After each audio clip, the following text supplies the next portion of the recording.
welcome back to your feature presentation. I'm Brian, and I'm all alone again. That's because I'm here again to just recommend another movie to you, and then I'm gonna go.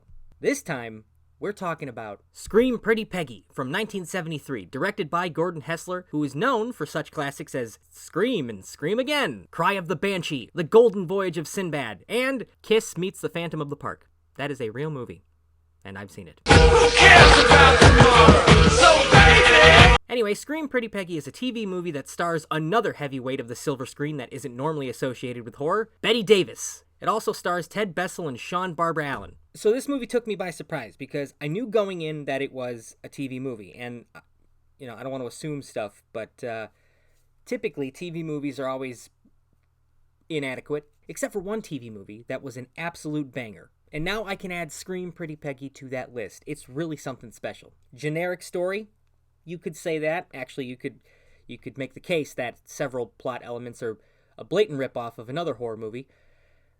But, I don't want to tarnish this thing before I even put it on display. The story goes like this. This guy hires a college student named, you guessed it, Peggy, to help around the house and take care of his older mother. What's the catch? Well, the guy also has an allegedly reclusive psychotic sister who lives in the guest house. I'm sure you can guess what happens. The sister starts going around murdering people. Or does she? No, she does. Absolutely. Or does she? No, for real. She does.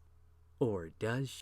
Leave this house while you still can. The intriguing part of this movie is the back and forth mind games that it plays with you. Is it the sister?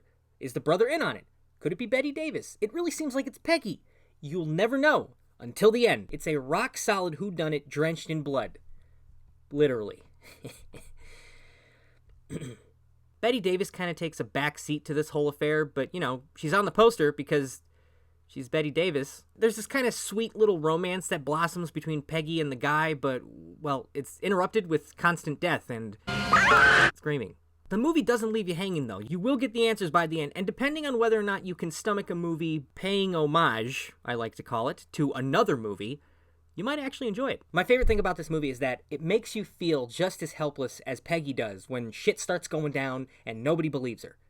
Classic. Anyway, Scream Pretty Peggy is entertaining, albeit on the cheesier side, but it's well worth your attention. I give it 3 weird sculptures out of 5. So let me know if you've seen this over-the-top 70s horror extravaganza and what you thought of it, or if you're interested in seeing it.